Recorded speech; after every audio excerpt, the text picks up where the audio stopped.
मेरे साथ आओ जल्दी, जूलिया ने कहा और तेज तेज कदम उठाती वो गैलरी से निकलकर मेन गेट से होती हुई एक साइड पर बने हुए गेस्ट हॉल में पहुंच गई। ये गेस्ट हॉल इसलिए बनाया गया था कि मुलाजिम और अगर यहाँ रहने वाला कोई आदमी अगर किसी को अपने फ्लैट में ले जाना पसंद ना करे तो वो यहाँ उसे बिठाकर उससे गुफ्तगू कर ले। गेस्ट हॉल में काफ़ी सारी मेज़ों पर औरतें और मर्द बैठे हुए बातें कर रहे थे। यहाँ एक छोटा-सा रेस्टोरेंट भी था जहाँ से सामान हुर्दो नोश सर्व किया जा रहा था। जूलिया एक तरफ रखी हुई खाली मेज़ की तरफ बढ़ गई। उसने वहाँ बैठते ही जेब से एक छोटा-सा आला निकाला, जो किसी रिमोट कंट्रोल जितना था और उसका एक बटन दबाकर उसने उसे कान से लगा लिया। इसी लम्हे वेटर के आने पर सालेहा ने उसे जूस लाने का कह दिया और वो सर हिलाता हुआ वापस चला गया। ये डेक्टाफोन रिसीवर है, सालेहा ने जूलिया की तरफ देखते हुए कहा और जूलिया ने इस बात पे सर हिला दिया। ओ तो ये बात है, तुम वाकई बेहद ज़हीन हो, सालेहा ने एक तवील सांस लेते हुए कहा। जूलिया ने कोई जवाब न दिया, वो खामोश बैठी रही। कोई बात हुई है? चंद लम्हों बाद सालेहा ने तजस्सुस भरे लहजे में कहा। इसी लम्हे वेटर ने जूस के 2 गिलास लाकर इनकी मेज़ पर रख दिए और वापस चला गया। तो जूलिया ने आले का एक बटन दबाया और उसे मेज़ पर रख दिया। ग्रेटा डार्लिंग, तुम्हारी वजह से मेरा बहुत बड़ा मसला हल हो गया है। मुझे वाकई रकम की शदीद ज़रूरत थी और ये रकम तो मेरी ज़रूरत से कई गुना ज़्यादा है। गलबर्ट की हल्की सी आवाज़ सुनाई दी और सालेहा ने इस बात में सर हिला दिया। जूलिया ने सालेहा का गिलास उठाकर अपने सामने रख लिया था। लेकिन इन बेचारियों का काम हो जाना चाहिए था गलबर्ट, ऐसा ना हो कि रकम वापस करनी पड़े। ये हमारे होटल में ठहरी हुई हैं और अगर उन्होंने चीफ मैनेजर से शिकायत कर दी तो तुम जानते हो कि वो इन मामलात में बेहद सख्त है। ग्रेटा की आवाज़ सुनाई दी। ग्रेटा, तुम इसकी फिक्र ना करो, इस सेंटर का सिक्योरिटी इंचार्ज मेरा क्लास फेलो है और दोस्त भी। मैं उसे फ़ोन करके उसे सब कुछ पूछ लूँगा, ये कोई बड़ा मसला नहीं है। गलबर्ट की आवाज़ सुनाई दी। लेकिन तुमने तो कहा था कि वहाँ फ़ोन किया ही नहीं जा सकता। ग्रेटा की आवाज़ सुनाई दी। मैंने दुरुस्त कहा था, ये तो सिक्योरिटी ऑफिसर मार्टिन ने मुझे एक खास नंबर दिया हुआ है। वो भी मेरी तरह तुम जैसी खूबसूरत लड़कियों से दोस्ती का बेहद शौकीन है और हम अक्सर इकट्ठे ही प्रोग्राम बना लिया करते हैं, गलबर्ट ने जवाब देते हुए कहा। फिर ठीक है। ग्रेटा की इत्मीनान भरी आवाज़ सुनाई दी तो जूलिया ने हाथ बढ़ाकर आले का बटन ऑफ कर दिया और उसे उठाकर जेब में रख लिया। इस दौरान उन्होंने जूस सिप कर लिया था और गिलास खाली हो चुके थे। मैंने वहाँ इसीलिए डेक्टाफोन लगाया था और खामोशी से बाहर आ गई थी कि मैं कंफर्म करना चाहती थी कि गलबर्ट को वाकई इस बारे में तफसीलात मालूम है या नहीं। गो मैंने सेंटर के नाम पर उसकी आंखों में उभर आने वाले तासरात देख लिए थे, लेकिन इसके बावजूद मैं बहरहाल चीफ को हतमी इत्तला देने से पहले मामलात को कंफर्म करना चाहती थी और अब मामलात कंफर्म हो गए हैं कि ना सिर्फ गलबर्ट को इस सेंटर के बारे में इल्म है बल्कि वो इसके सिक्योरिटी इंचार्ज को भी जानता है और उसे इस सेंटर से बाहर भी बुलवा सकता है। अब दो सूरतें हैं, एक तो ये कि मैं चीफ को कॉल करके पूरी तफसील बता दूं, दूसरी सूरत ये है कि इस गलबर्ट से सेंटर का मुहल्लिफ को मालूम करके फिर चीफ को कॉल करूं। जूलिया ने कहा, मेरा ख्याल है कि दूसरी सूरत ज़्यादा बेहतर है। सालिहा ने कहा, मसला सिर्फ इतना है कि अब मालूमात हासिल करने के बाद बहरहाल उसे हल्लाक करना पड़ेगा और साथ ही ग्रेटा को भी और इस बैरे को भी मालूम है कि हमने ग्रेटा के बारे में इससे पूछा था। इस सूरत हाल में ऐसा ना हो कि यहाँ की पुलिस फौरी तौर पर हरकत में आ जाए और हम उल्टा फंस कर रह जाएं। जूलिया ने कहा, हम फौरी तौर पर होटल छोड़ देंगे और मेकअप करके किसी और होटल में शिफ्ट हो सकती हैं। सालेहा ने कहा, मैं दरअसल ये चाहती हूँ कि किसी तरह इस गलबर्ट के ज़रिए इस सिक्योरिटी ऑफिसर मार्टिन से मुलाकात कर लूँ। इससे मुझे जो मालूमात मिलेंगी वो ज़्यादा तफसीली होंगी। जूलिया ने कहा, लंबे चक्कर में मत पड़ो जूलिया, जो कुछ चीफ ने कहा है इतना ही करो, क्योंकि हमने जो कुछ गलबर्ट को बताया है वो सब गलत है और अगर उसने वहाँ राब्ता कर लिया तो उसे फ़ौरन मालूम हो जाएगा कि हमने गलत बयानी की है। ऐसा ना हो कि वो अचानक गायब हो जाए या गायब कर दिया जाए। सालेहा ने कहा, ओह वो यहाँ ग्रेटा के फ्लैट से ही फ़ोन कर सकता है। ओके आओ, जूलिया ने कहा और जेब से नोट निकालकर उसने ग्लास के नीचे रखा और फिर उठकर वो तेज़ तेज़ कदम उठाती बैरूनी गेट की तरफ बढ़ गई। थोड़ी देर बाद वो दोनों एक बार फिर नंबर 12 फ्लैट के दरवाजे पर मौजूद थी। जूलिया ने कॉल बेल का बटन प्रेस कर दिया। कौन है बाहर? ग्रेटा की तेज़ आवाज़ सुनाई दी। मैं जूलिया हूँ ग्रेटा, आई एम सॉरी तुम्हें डिस्टर्ब कर रही हूँ। दरअसल गलबर्ट को सालेहा के भाई के बारे में एक अहम बात बताना भूल गई थी, इसलिए हमें वापस आना पड़ा है। जूलिया ने जवाब दिया। ओह अच्छा, मैं आ रही हूँ, ग्रेटा ने जवाब दिया। मैं गलबर्ट पर वार करूंगी, तुमने ग्रेटा को संभालना है, जूलिया ने सालेहा से सरगोशी करते हुए कहा और सालेहा ने इस बात पे सर हिला दिया। थोड़ी देर बाद दरवाज़ा खुला और ग्रेटा दरवाजे पर नजर आई। उसके जिस्म पर इंतहाई मुख्तसर सा लिबास था। आओ, ग्रेटा ने मुस्कुराते हुए एक तरफ हटते हुए कहा। सॉरी फॉर डिस्टर्बेंस, जूलिया ने मुस्कुराते हुए कहा और अंदर दाखिल हो गई। उसके पीछे सालेहा भी अंदर दाखिल हुई तो ग्रेटा ने दरवाज़ा बंद कर दिया। इधर बेडरूम में है, इधर है गलबर्ट, ग्रेटा ने मुस्कुराते हुए कहा और ایک کونے کی طرف اشارہ کیا تو اسے باہر بلا لاؤ، جولیا نے منہ بناتے ہوئے کہا۔ ارے اب تم سے کیا پردہ ہے، آ جاؤ، گریٹا نے ہنستے ہوئے کہا، اور پھر وہ قدم بڑھاتی بیڈ روم کی طرف بڑھ گئی۔ جولیا اور صالحہ دونوں اس کے پیچھے بیڈ روم میں داخل ہوئیں تو گلبرٹ بیڈ پر بیٹھا ہوا تھا۔ اس کے جسم پر صرف پتلون تھی اور وہ شراب کی بوتل منہ سے لگائے لمبے لمبے گھونٹ لینے میں مصروف تھا۔ کیا ہوا مس جولیا اور مس صالحہ؟ گلبرٹ نے بڑے اوباشانہ انداز میں کہا تو جولیا نے مسکراتے ہوئے آگے بڑھ کر اس کے ہاتھ سے شراب کی بوتل پکڑ لی۔ کون سی شراب پی جا رہی ہے؟ جولیا نے مسکراتے ہوئے کہا، اور دوسرے لمحے اس کا بازو گما تو بوتل گلبرٹ کے سر پر ایک دھماکے سے پڑی اور گلبرٹ جو شاید شراب کا نام بتانے کے لیے منہ کھول رہا تھا چیختا ہوا بیڈ پر گرا۔ اسی لمحے جولیا کو عقب سے گریٹا کی چیخ سنائی دی تو جولیا نے بوتل کا دوسرا وار اٹھتے ہوئے گلبرٹ کی کھوپڑی پر کر دیا اور گلبرٹ کا چہرہ مسح ہو گیا اور اس کی آنکھیں بند ہو گئیں۔ وہ بے ہوش ہو چکا تھا۔ جولیا مڑی تو اس نے گریٹا کو فرش پر گرے ہوئے دیکھا، وہ بھی بے ہوش ہو چکی تھی۔ کہیں سے رسی ڈھونڈ لو، اب ان دونوں کو باندھنا پڑے گا، جولیا نے کہا تو صالحہ سر ہلاتی ہوئی مڑی اور کمرے سے باہر نکل گئی۔ تھوڑی دیر بعد صالحہ واپس آئی تو اس کے ہاتھ میں نائلون کی باریک سی رسی کا ایک گچھا موجود تھا۔ آؤ انہیں گھسیٹ کر ڈرائنگ روم میں لے جائیں، وہاں انہیں باندھیں گے، یہاں بیڈ روم میں تو میرے لیے ایک ایک لمحہ بھی گزارنا مشکل ہو رہا ہے، جولیا نے کہا تو صالحہ بے اختیار مسکرا دی۔ کیوں وجہ؟ صالحہ نے جان بوجھ کر شرارت بھرے لہجے میں کہا۔ اگر تمہیں یہ سب کچھ پسند ہے تو پھر ٹھیک ہے، جولیا نے بھی مسکراتے ہوئے جواب دیا تو صالحہ بے اختیار کھلکھلا کر ہنس پڑی۔ تم جیسی مغربی ملک میں پیدا ہونے والی اور پرورش پانے والی لڑکی کے خیالات سن کر مجھے واقعی حیرت ہوتی ہے کہ انسان اس حد تک بھی بدل سکتا ہے، صالحہ نے مسکراتے ہوئے کہا۔ اس دوران ان دونوں نے بیڈ پر بے ہوش پڑے ہوئے گلبرٹ کو گھسیٹ کر نیچے فرش پر پھینک دیا تھا۔ اس طرح جولیا نے گلبرٹ کا ہاتھ پکڑا جبکہ صالحہ نے گریٹا کا ہاتھ، اور پھر وہ دونوں ہی انہیں فرش پر گھسیٹتی ہوئی بیڈ روم سے باہر لے آئیں۔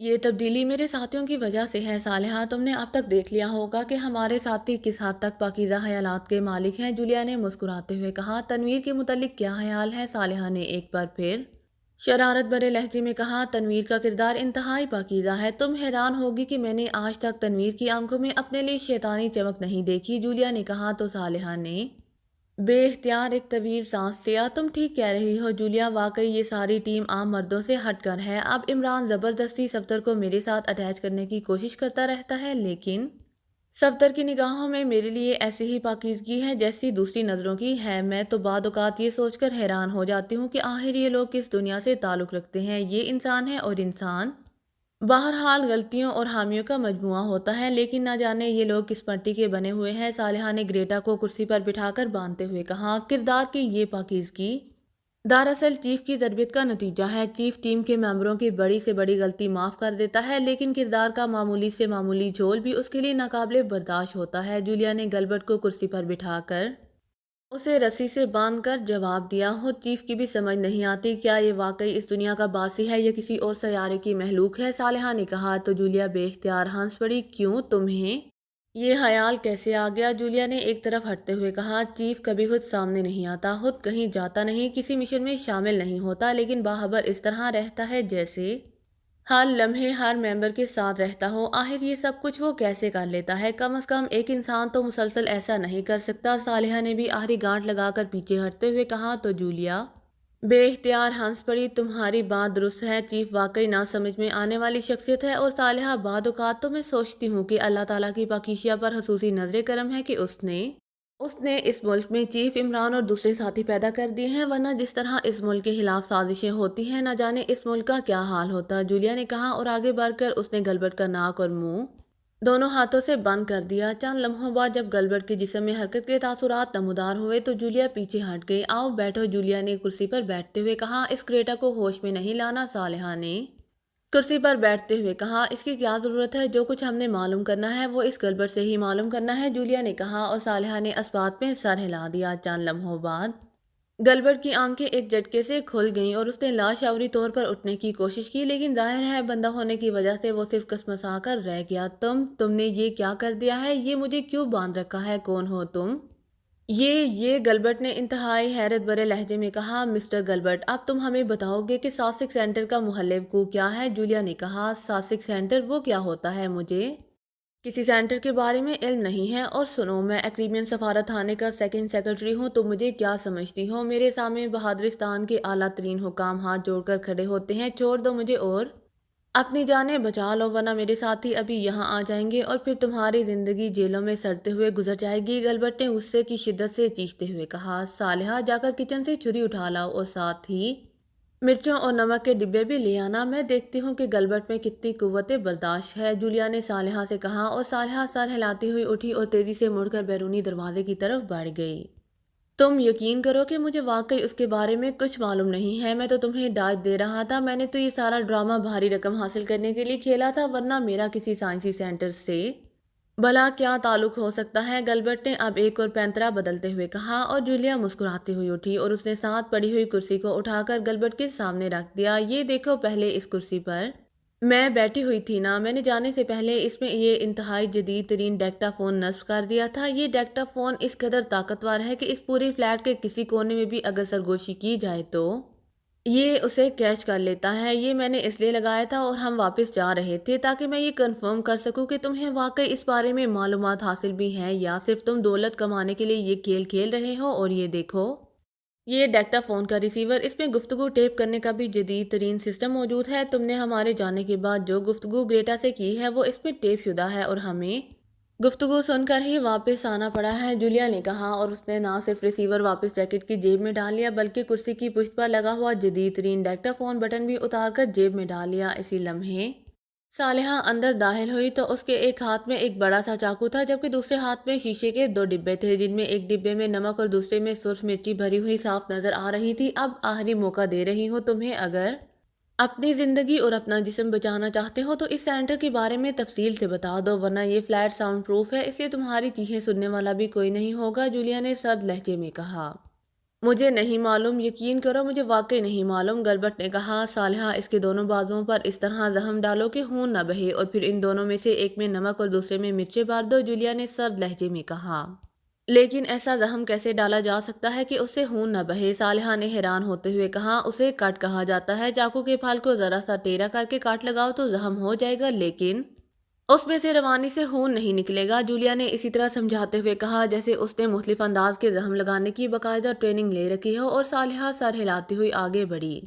تم یقین کرو میں سچ کہہ رہا ہوں، تم مجھ پر کیوں نہیں یقین کرتی، گلبرٹ نے گھبرائے ہوئے لہجے میں کہا، لیکن دوسرے لمحے صالحہ کا چاقو والا ہاتھ بجلی کسی تیزی سے گھوما اور کمرہ گلبرٹ کے حلق سے نکلنے والی چیخ سے گونج اٹھا۔ گڈ صالحہ، ایسا ہی زخم دوسرے بازو پر لگا دو، شرٹ تو اس نے پہلے ہی اتاری ہوئی ہے اس لیے اب اطمینان سے زخم لگ جائے گا، جولیا نے کہا۔ تو صالحہ کا ہاتھ ایک پر پھر گھوما اور اب تو جیسے کمرے میں چیخوں کا طوفان سا آ گیا، گلبرٹ کے حلق سے اس تواتر سے چیخیں نکل رہی تھی جیسے اس کے گلے میں چیخیں مارنے والی مشین نصب کر دی گئی ہو۔ ارے ارے، ابھی تو صرف 2 معمولی سے زخم لگے ہیں، ابھی تو ان زخموں میں مرچیں اور نمک بھرا جائے گا اور ابھی ایسے ہی بے شمار زخم تمہارے پورے جسم پر لگائے جائیں گے، جولیا نے منہ بناتے ہوئے کہا، جبکہ صالحہ نے خون آلود چاقو ایک طرف رکھا اور نمک والا ڈبہ اٹھا لیا۔ رک جاؤ، میں بتاتا ہوں، رک جاؤ، فار گاڈ سیک رک جاؤ، گلبرٹ نے ہذیانی انداز میں چیختے ہوئے کہا، اس کی آنکھیں ابل کر باہر آ گئی تھی اور چہرہ اس طرح بگڑ گیا تھا جیسے اس کے پورے جسم کے ٹکڑے اڑا دیے گئے ہوں۔ حیرت ہے، صرف 2 معمولی سے زخموں نے تمہاری یہ حالت کر دی ہے، کیسے مرد ہو تم، جولیا نے حیرت بھرے لہجے میں کہا۔ یہ چوری کھانے والے مجنوں ہیں جولیا، خون دینے والے نہیں، صالحہ نے مسکراتے ہوئے کہا۔ بتاتا ہوں، پلیز رک جاؤ، ان زخموں پر کوئی دوا ڈالو، او فار گاڈ سیک، ورنہ میں مر جاؤں گا، گلبرٹ نے گھٹے گھٹے لہجے میں کہا۔ ان زخموں پر پانی ڈال دو صالحہ، جولیا نے کہا۔ تو صالحہ نے نمک کا ڈبہ واپس کرسی پر رکھا اور تیز تیز قدم اٹھاتی ڈرائنگ روم سے باہر نکل گئی۔ اب گلبرٹ نے مسلسل دائیں بائیں سر مارنا شروع کر دیا تھا، اس کی حالت انتہائی تیزی سے مزید بگڑتی چلی جا رہی تھی، جولیا کے چہرے پر اس کی یہ حالت دیکھ کر حیرت کے تاثرات ابھر آئے تھے، لیکن ظاہر ہے وہ کیا کر سکتی تھی، اس لیے خاموش بیٹھی رہی، اور پھر گلبرٹ کی گردن ایک طرف کو ڈھلک گئی، وہ تکلیف کی شدت سے بے ہوش ہو چکا تھا۔ اسی لمحے صالحہ کمرے میں داخل ہوئی تو اس کے ہاتھ میں پانی سا بھرا ہوا ایک جگ موجود تھا۔ کیا ہوا، اسے بے ہوش ہو گیا ہے، صالحہ نے حیرت بھرے لہجے میں کہا۔ میں نے پہلا آدمی دیکھا ہے جس کا معمولی سی تکلیف میں ری ایکشن اس قدر شدید ہے، شاید یہ بھی کوئی بیماری ہوگی، بہرحال پانی ڈالو اس پر، ایسا نہ ہو کہ کہیں مر جائے، جولیا نے کہا۔ تو صالحہ نے اسبات میں سر ہلاتے ہوئے اس کے دونوں زخموں پر پانی کی دھار ڈالنا شروع کر دی، تقریباً آدھا جگ ڈالنے کے بعد اس نے کچھ پانی گلبرٹ کے سر پر ڈالا تو گلبرٹ یک لحظ جرجری لے کر ہوش میں آ گیا، اس کے حلق سے چیخ سی نکلی لیکن چیخ میں پہلے جیسی شدت بہرحال نہیں تھی۔ اسے پانی پلاؤ صالحہ، جولیا نے کہا۔ تو सालेहा ने पानी का जग गलबर्ट के मुंह से लगा दिया और गलबर्ट इस तरह गटागट पानी पीने लगा जैसे सदियों से प्यासा रहा हो। फिर सालेहा ने जग एक तरफ हटा लिया और गलबर्ट बेख्तियार लंबे लंबे सांस लेने लगा। तुम्हारी ये हालत बता रही है गलबर्ट कि तुम तशद्दुद बर्दाश्त नहीं कर सकते, और अभी तो तुम पर तशद्दुद हुआ ही नहीं। ऐसे जख्म तो बेहद मामूली होते हैं, इसलिए तुम्हारे हक में बेहतर यही है कि हमें तफसील से बता दो। मेरा वादा है कि तुम्हें ना सिर्फ जिंदा छोड़ दिया जाएगा, बल्कि जो रकम हमने तुम्हें दी है वो भी तुम्हारे पास रहेगी और तुम्हारा नाम भी कभी सामने नहीं आएगा, वरना। जूलिया ने कहा। तुम ये सब कुछ क्यों पूछ रही हो? तुम कौन हो? क्या तुम गैर मुल्की एजेंट हो? गलबर्ट ने रुक रुक कर कहा। ना ही हम एजेंट हैं और ना हमारा इस सेंटर से कोई ताल्लुक है। हमारा ताल्लुक एक ऐसी तंजीम से है जो मालूमात फरोख्त करती है। हम इस तंजीम के लिए काम करती हैं। हम तुमसे मालूमात लेकर अपनी तंजीम के हेडक्वार्टर भिजवा देंगी। हमारी तंजीम ये मालूमात आगे फरोख्त कर देगी और बास किसी को ये मालूम नहीं हो सकेगा कि ये मालूमात कहाँ से हासिल की गई और किससे हासिल की गई हैं। जूलिया ने कहा। क्या तुम वादा करती हो कि तुम मुझे जान से नहीं मारोगी? गलबर्ट ने खौफजदा लहजे में कहा। मैं अपनी बात दोहराने की कायल नहीं हूँ गलबर्ट, मैं तो तुम्हें एक चांस दे रही हूँ, वरना सालेहा अपना काम शुरू कर देगी और फिर तुम्हारी जुबान खुद ब खुद सब कुछ बोल देगी। जूलिया ने घराते हुए कहा। सुनो, मैं तुम्हें सब कुछ बता देता हूँ। एक्रीमिया का ये साइंसी सेंटर बहादुरिस्तान के ज़िला कोचिक में वीरान पहाड़ियों के अंदर है। ये पूरा सेंटर ज़ेरे ज़मीन बनाया गया है। बज़ाहिर तो ये आम वीरान सी पहाड़ियाँ हैं, लेकिन अंदर ये सेंटर मौजूद है और इसकी चौकियों पर इंतहाई जदीद तरीन मशीनरी लगी हुई है, जो इस तरह छुपा कर नस्ब की गई है कि इसका एहसास तक नहीं होता। लेकिन जैसे ही कोई आदमी इस मखसूस एरिया में दाखिल होता है, उसे इस सेंटर के अंदर मार कर लिया जाता है, और अगर इससे कोई खतरा महसूस हो तो अचानक किसी चट्टान के पीछे से गोली चलती है और वो आदमी हलाक हो जाता है। उसकी लाश तक गायब हो जाती है। ऐसी मशीन गन्ने हाथा के मिसाइल तक इर्द गिर्द की पहाड़ियों में छुपे हुए मौजूद रहते हैं और ये सिस्टम 24 घंटे काम करता है। गलबर्ट ने कहा। पूरा मोहल्ले को बताओ, जिला कोचिक तो वसी इलाका होगा। जूलिया ने मुंह बनाते हुए कहा। मैं एक बार सिक्योरिटी ऑफिसर मार्टन के साथ गया था। मार्टन ने मुझे एक खसूसी सुर्ख रंग का चमकदार सा कार्ड दिया था, जो मुझे अपने कोट की बैरूनी जेब पर लगाना पड़ा था। मार्टन ने बताया था कि इस कार्ड की वजह से मुझे मशीनें चेक नहीं करेंगी। हम दारुल हुकूमत से पहले वाफा शहर गए थे और फिर वाफा से हम जिला कोचिक में दाखिल हो गए थे। फिर एक छोटा सा शहर आया था जिसका नाम वासिल था। इस वासिल से वीरान पहाड़ी इलाका शुरू हो गया था। हम इस पहाड़ी इलाके में बुलंदी पर मौजूद एक पहाड़ी गांव तालान पहुंचे थे। तालान से फिर शमाल मशरिक की जानिब जीप पर आगे बढ़ गए थे और सड़क ऊपर चोटी की तरफ जा रही थी। लेकिन तकरीबन 1 घंटे के सफ़र के बाद हम एक ऐसी जगह पहुंचे थे जहां से साइड पर सड़क जा रही थी। यहाँ एक पुरानी सी इमारत है। मेरे पूछने पर मार्टिन ने बताया था कि ये कोई कदीम किला है जो अब ख़त्म हो चुका है और अब इसका थोड़ा सा हिस्सा बाकी रह गया है। उसे सफ़ेद किला कहते हैं। इस सफ़ेद किले से सड़क मुड़ जाती है और नीचे वादी में चली जाती है। ये सारा इलाका मुकम्मल तौर पर वीरान है। यहाँ ना ही कोई गांव है, ना ही कोई आदमी नजर आया। फिर वादी में पहुंचकर मार्टिन ने जीप रोक दी और जीप से एक आला निकालकर उसने एक बड़ी सी चट्टान पर रखा और उसने इस आले का बटन दबा दिया तो चट्टान किसी संदूक के ढक्कन की तरह ऊपर को उठती चली गई। आगे पुख्ता सड़क जा रही थी। इस सड़क का अख्ताम भी एक पहाड़ी चट्टान पर हुआ। वहां भी उसने इस आले को रख कर बटन दबाया तो ये चट्टान भी पहले की तरह खुल गई। यहाँ से नीचे सीढ़ियाँ जाती थी। हम सीढ़ियाँ उतरकर एक बड़े कमरे में पहुंचे जहाँ मुसल्लह अफराद मौजूद थे। मैं वहाँ एक रोज़ रहा। वहाँ इंतहाई जदीद तरीन मशीनरी नस्ब है जो मेरे समझ में नहीं आई। अलबत्ता मैंने वहाँ से एक्रीमिया में अपने भाई से फ़ोन पर बातचीत की। फिर दूसरे रोज़ इसी तरह हम वापस आ गए और मार्टिन ने मुझे छोड़ दिया। बस मुझे इतना ही मालूम है। गलबर्ट ने पूरी तफसील बताते हुए कहा। मार्टिन से तुम राब्ता किस फ़ोन नंबर पर करते हो? जूलिया ने कहा। जनूबी एक्रीमिया का नंबर है। गलबर्ट ने कहा। जनूबी एक्रीमिया का नंबर? क्या मतलब? जूलिया ने चौंक कर कहा। मार्टिन ने मुझे बताया था कि इस सेंटर का ताल्लुक बराह रास्त जनूबी एक्रीमिया से रखा गया है ताकि किसी को इस सेंटर के बारे में इल्म ना हो सके। यहाँ से कॉल की जाए और किसी मशीन से इसे चेक ना किया जाए तो मशीन ये नहीं बताएगी कि कॉल बहादुरिस्तान से की जा रही है, बल्कि मशीन यही बताएगी कि ये कॉल जनूबी एक्रीमिया से की जा रही है। इसी तरह इस सेंटर में कॉल के लिए जनूबी एक्रीमिया का नंबर रखा गया है। यहाँ से जनूबी एक्रीमिया का नंबर मिलाया जाएगा, लेकिन कॉल इस सेंटर में होगी। गलबर्ट ने जवाब दिया। क्या नंबर है? जूलिया ने पूछा तो गलबर्ट ने राब्ता नंबर और फिर एक और नंबर बता दिया। सालेहा फ़ोन उठाकर लाओ, जूलिया ने सालेहा से कहा तो सालेहा उठी और एक तरफ मौजूद फ़ोन पीस उठाकर उसने जूलिया के सामने मेज़ पर रख दिया। अब भी वक्त है, सोच लो। अगर तुमने गलत नंबर बताया है तो सही नंबर बता दो, क्योंकि अगर इस नंबर पर मार्टिन ने जवाब ना दिया तो मैं तुम्हें एक लम्हा ज़ाया किए बगैर गोली मार दूंगी। जूलिया ने घराते हुए कहा। मैंने दुरुस्त नंबर बताया है। तुम बेशक इस नंबर पर मेरी मार्टिन से बात कराओ। गलबर्ट ने कहा। तुम मार्टिन को क्या कहोगे? जूलिया ने कहा। اگر آپ کو میری ویڈیو پسند آئے تو please like share and subscribe کرنا مت بھولیے گا۔ جزاک اللہ۔